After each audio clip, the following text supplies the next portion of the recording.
mais esperto que o diabo. Capítulo 10. Autodisciplina. P. E a que tipo de preparação uma pessoa deve se submeter antes de ser capaz de avançar com definição de propósito? R. E a pessoa deve ter domínio sobre si mesma. Este é o segundo dos 7 princípios. A pessoa que não domina a si mesma jamais poderá ser líder de outras. A falta de autodomínio é por si só a forma mais destrutível de indefinição. P. E por onde uma pessoa deve começar quando ela quer iniciar um controle sobre si mesma? R. E dominando os 3 apetites responsáveis pela maior parte da falta de autodisciplina das pessoas. Os 3 apetites são o desejo por comida, o desejo pela expressão do sexo e o desejo de expressar opiniões imprecisas. P. E o homem possui outros apetites que ele necessita controlar? R. E sim, muitos outros, mas esses 3 são os que devem ser conquistados primeiro. Quando um homem torna-se mestre desses 3 desejos, ele desenvolveu autodisciplina o suficiente para conquistar todos aqueles desejos de menor importância. P. E mais esses desejos são naturais. Eles devem ser satisfeitos se a pessoa está saudável e feliz. R. E tenha certeza de que eles são desejos naturais, mas eles também são perigosos porque as pessoas que não possuem autodomínio possuem uma tendência a se alienarem nesses desejos, tornando-os vícios. O autodomínio contempla um controle suficiente tal que todos os desejos podem ser satisfeitos de forma a cumprir com as necessidades básicas, alimentando o corpo com o que é necessário e segurando aquilo que é excesso. P. E o seu ponto de vista é tanto interessante quanto educacional. Descreva os detalhes pelos quais eu possa entender como e em quais circunstâncias as pessoas se excedem nos seus desejos. R. E pegue o desejo por comida, por exemplo. A maioria das pessoas é tão fraca na autodisciplina, que enche o estômago com combinações de alimentos altamente ricos, que por sua vez satisfazem o gosto, mas fazem com que os órgãos da digestão e da eliminação trabalhem em excesso. Eles colocam em seus estômagos tanto quantidade quanto combinações de comidas as quais a química do corpo somente consegue descartar convertendo a comida em toxinas venenosas. Esses venenos entopem e ficam estagnados no sistema excretor do organismo, até o momento em que ele diminui o trabalho do organismo na eliminação dessa matéria de sobra. Após um tempo, o sistema gastrointestinal para de funcionar de forma saudável e a vítima acaba tendo o que se chama de constipação. A partir daí, ela está pronta para ir para o hospital. A autointoxicação pelo sistema gastrointestinal leva a máquina do cérebro a tornar-se algo como uma massa disforme. A vítima então fica lenta nos seus movimentos físicos e mentalmente irritada e irrequieta. Se essa pessoa pudesse dar uma olhada e pudesse sentir o cheiro do seu sistema gastrointestinal, ela teria vergonha de se olhar no espelho. Os sistemas excretores das cidades não são os lugares mais agradáveis, quando eles tornam-se sobrecarregados ou entupidos, mas eles são limpos e suaves quando comparados ao sistema gastrointestinal quando está sobrecarregado ou constipado. Essa não é uma história bonita para ser associada ao ato agradável e necessário de comer, mas as coisas são como são, e neste caso conclui-se que comer em demasia e combinar alimentos de forma errada é o que causa autointoxicação.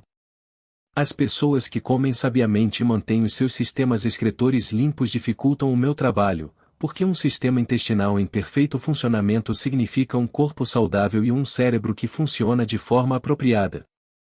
Imagine se a sua imaginação consegue chegar a tal ponto, e como qualquer ser humano poderia mover-se com definição de propósito com o seu sistema intestinal com uma quantidade tal de veneno o suficiente para matar 100 pessoas, se fosse injetado diretamente na corrente sanguínea.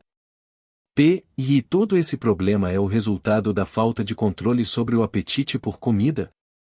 R. E bem, se você deseja ser absolutamente correto, deveria dizer que comer de forma inapropriada é a grande responsável pela grande maioria das doenças do corpo, e praticamente todas as dores de cabeça. Se você quer prova disso, selecione 100 pessoas que sofrem com enxaqueca e dê a cada uma delas uma lavagem intestinal completa, com um grande enema, e observe que não menos do que 95 das dores de cabeça desaparecerão dentro de alguns minutos, após os seus intestinos terem sido liberados. P. E por tudo que você diz sobre o trato intestinal, Tenho a impressão de que o domínio sobre o apetite físico por comida significa também o domínio sobre o hábito de negligenciar e manter os intestinos limpos. Isso está correto? E sim, isso é verdade. Tão importante quanto eliminar o lixo do organismo e as porções não utilizadas de comida é ingerir as quantidades corretas bem como as combinações adequadas de alimentos. E nunca pensei na autointoxicação como sendo um dos seus instrumentos para controlar as pessoas e estou totalmente chocado em saber quantas pessoas são vítimas desse sutil inimigo. Vamos ouvir o que você tem a dizer desses outros dois desejos. E bem, vamos falar do desejo por sexo. Essa é uma força com a qual controlo os fracos e os fortes, os velhos e os jovens, os ignorantes e os sábios. Na verdade, domino todos aqueles que negligenciam em dominar o desejo por sexo. E como se pode dominar a emoção do sexo? E pelo simples processo de transmutar essa emoção em alguma forma de atividade que não seja cópula. Sexo é uma das grandes forças que motivam os seres humanos. Devido a esse fato, ela também é uma das forças mais perigosas. Se os seres humanos conseguissem controlar os seus desejos por sexo e os transmutassem em uma força propulsora pela qual eles conseguissem utilizar em suas ocupações, ou seja, se eles gastassem no seu trabalho metade do tempo que eles perdem à procura de sexo, eles nunca conheceriam a pobreza. E pelo que estou entendendo, quer dizer que existe uma relação entre sexo e pobreza? E sim, onde o sexo não está sob controle. Se for permitido ao sexo mover-se em seu curso natural, ele rapidamente levará a pessoa ao hábito da alienação. E existe alguma relação entre sexo e liderança? E sim, todos os grandes líderes, em todos os caminhos da vida, são altamente sexuados, mas eles seguem o hábito de controlar os seus desejos por sexo, transformando-os em uma força propulsora que os motiva nas suas ocupações. E o hábito da indulgência, no sexo, é tão perigoso quanto o hábito de utilizar drogas ou bebidas. E não há diferença entre esses hábitos. Ambos levam para o controle hipnótico, através do hábito da alienação. E por que o mundo olha para o sexo como algo vulgar? E devido ao abuso vulgar que as pessoas fizeram dessa emoção. Não é o sexo que é vulgar. É o indivíduo que negligencia ou se recusa a controlá-lo e guiá-lo. E você quer dizer, pela sua afirmação, que não se deve satisfazer o desejo por sexo? E não, eu quero dizer que sexo, como todas as outras forças disponíveis para o homem, deve ser entendido, dominado e feito para servir ao homem. O desejo por sexo é tão natural quanto o desejo por comida. Esse desejo não pode ser aniquilado, assim como não se pode parar um rio de fluir.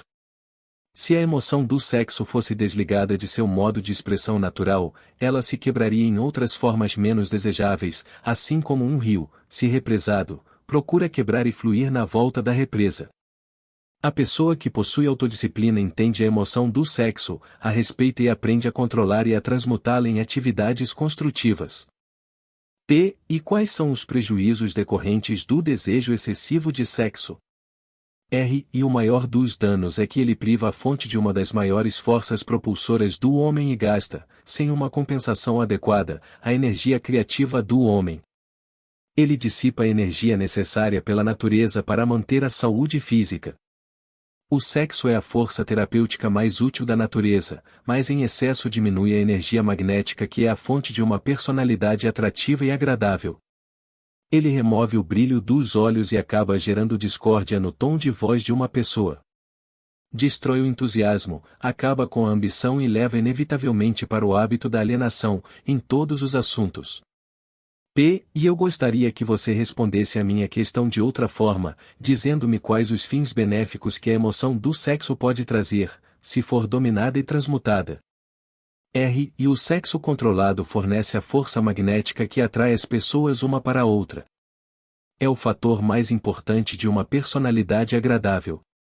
Ele dá qualidade ao tom de voz e capacita uma pessoa a conseguir, através da voz, incitar um sentimento desejado. Ele serve, melhor do que qualquer coisa, para dar força motivacional aos desejos de uma pessoa.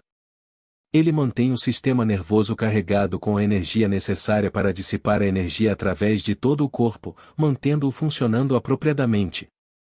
Ele afia a imaginação e capacita uma pessoa para criar ideias úteis. Ele fornece agilidade e definição para os movimentos físicos e mentais. Ele fornece à pessoa persistência e perseverança, na busca por um objetivo maior na vida. Ele é um grande antídoto para todas as formas de medo. Ele fornece imunidade contra o desencorajamento. Ele fornece resistência física e mental nos momentos em que se passa por alguma forma de fracasso ou revés. Ele fornece as qualidades necessárias para lutar sob quaisquer circunstâncias, aumentando a capacidade de autodefesa. Em resumo, ele faz vencedores e não perdedores. E essas são todas as vantagens que você afirma estarem relacionadas à energia do sexo controlado? E não, elas são somente alguns dos benefícios mais importantes que ele fornece. Talvez, alguns acreditarão que a maior de todas as virtudes do sexo é que ele é o método que a natureza utilizasse para a perpetuação de toda a vida no planeta. Só isso já deve remover todo e qualquer pensamento que leve a crer que o sexo seja algo vulgar. E pelo que estou entendendo, baseado no que você diz, a emoção do sexo é uma virtude e não uma falha. E ela é uma virtude quando controlada e direcionada para obter fins desejáveis. Ela é uma falha quando negligenciada e quando se permite sair do controle e levar-nos a atos de luxúria. E por que essas verdades não são ensinadas para as crianças através de seus pais e das escolas? E ambos negligenciam isso porque, na verdade, desconhecem a real natureza do sexo. Para a manutenção da saúde do corpo é tão necessário que se entenda e se use apropriadamente a emoção do sexo quanto é manter o sistema intestinal limpo. Os dois assuntos devem ser ensinados em todas as escolas e em todas as casas onde haja crianças. E a maioria dos pais não precisaria de instruções adequadas a respeito das funções e do uso do sexo antes que eles pudessem inteligentemente ensinar às suas crianças? E sim, tanto eles quanto os professores das escolas. E qual seria o grau de importância relativa que você daria para a necessidade de conhecimento apurado sobre o assunto sexo? E está próximo do topo da lista. Há apenas uma coisa de maior importância para os seres humanos, que é pensar com exatidão. E pelo que estou entendendo, você afirma que o conhecimento das reais funções do sexo e a habilidade para pensar com exatidão são as duas coisas de maior importância para o homem? E essa era a minha intenção, para que você entendesse. Pensar com exatidão vem primeiro, porque é a solução para todos os problemas do homem, a resposta para todas as suas orações, a fonte da opulência e de todas as possessões materiais. O pensamento exato é auxiliado pela emoção do sexo propriamente controlada e direcionada, isso porque a mesma energia que o homem usa para pensar ele também usa para o sexo. Ela começa com todos aqueles que desejam ter autodeterminação suficiente para pagar o seu preço. Ninguém consegue estar inteiramente livre e espiritualmente, mentalmente, fisicamente e economicamente e sem aprender a arte do pensamento exato. Ninguém consegue aprender a pensar com exatidão sem incluir, como parte do conhecimento necessário, informações sobre o controle da emoção do sexo através da transmutação.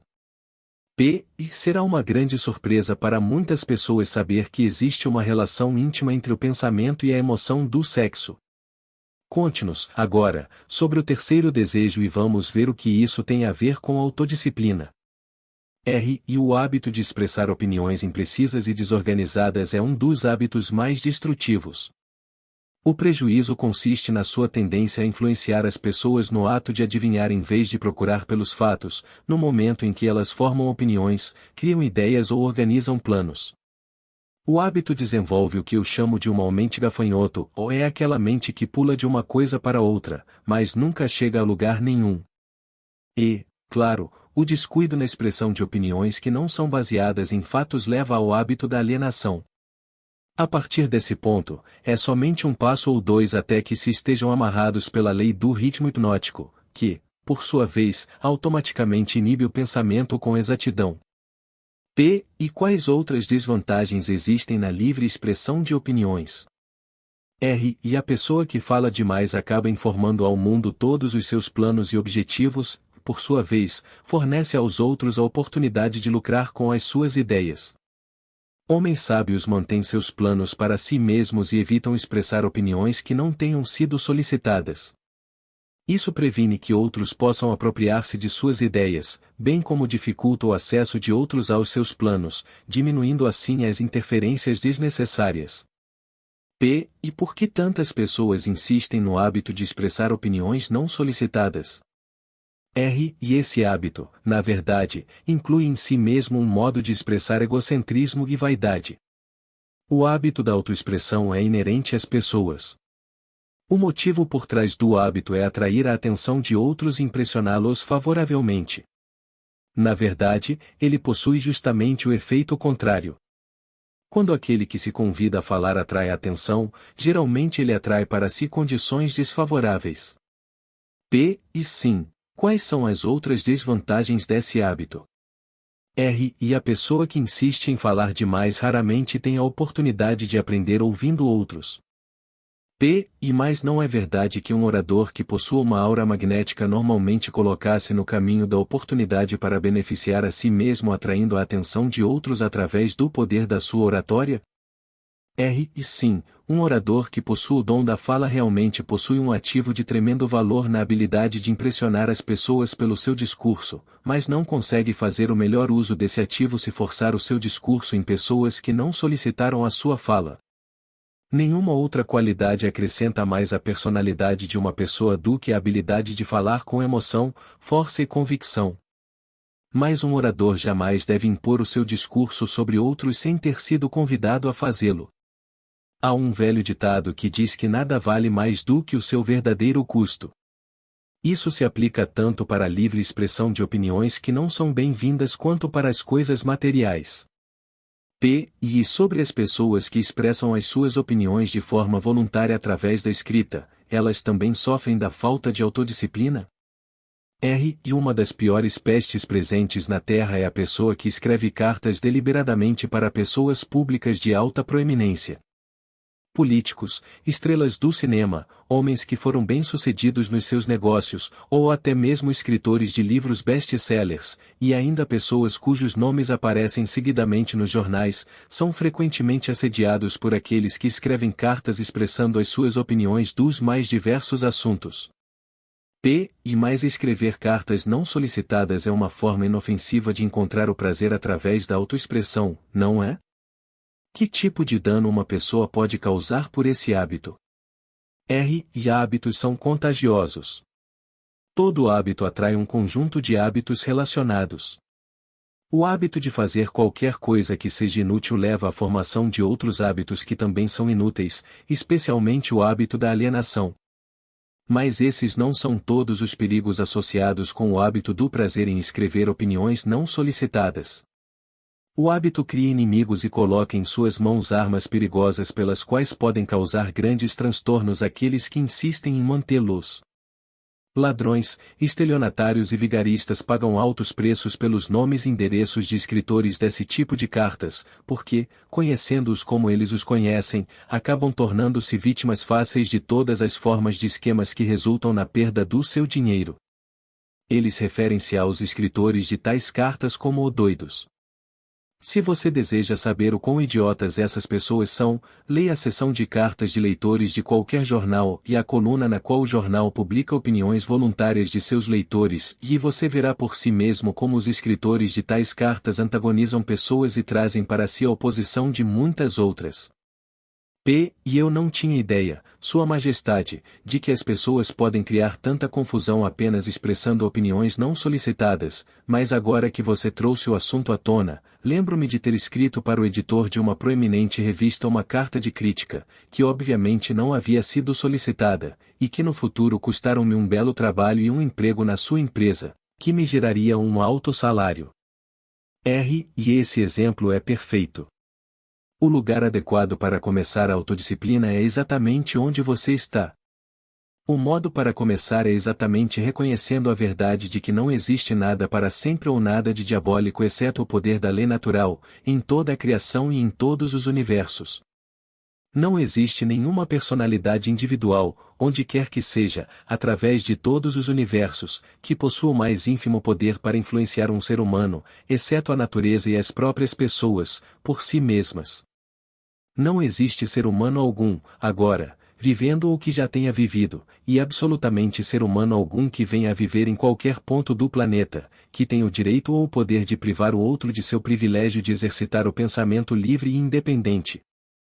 Esse privilégio é o único sobre o qual qualquer pessoa pode ter controle absoluto. Nenhum ser humano adulto jamais perde o direito da liberdade de pensamento, mas muitos perdem os benefícios desse privilégio, ou por negligenciá-lo ou porque já foi tirado deles por seus pais ou instrutores, antes mesmo da idade do entendimento.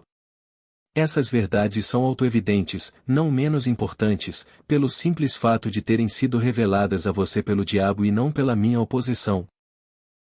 E mais no que as pessoas vão se sustentar no momento de uma emergência quando elas não souberem para onde nem a quem apelar. E deixe que elas se apoiem na única fonte de força disponível para qualquer ser humano. E o que é essa força? E eles mesmos. A força de seus próprios pensamentos. A única força que eles podem controlar e na qual eles devem se sustentar. A única força que não pode ser nunca pervertida, modificada, mexida e falsificada por outros seres humanos mal intencionados. E tudo o que você diz parece lógico, mas por que eu deveria vir justamente para o diabo para descobrir tais verdades tão profundas? Vamos voltar para os 7 princípios. Você revelou informação suficiente que mostra claramente que o segredo de como quebrar o poder do ritmo hipnótico está justamente embutido nos 7 princípios. Você mostrou também que o mais importante de todos esses princípios é a autodisciplina. Agora, vá em frente e descreva os outros 5 princípios que você ainda não mencionou, e indique quais as suas funções para auxiliar uma pessoa a adquirir a autodisciplina. E primeiro, deixe-me resumir essa parte da minha confissão revelada até o presente momento. Eu lhe contei francamente que meus 2 instrumentos mais efetivos para dominar os seres humanos são o hábito da alienação e a lei do ritmo hipnótico.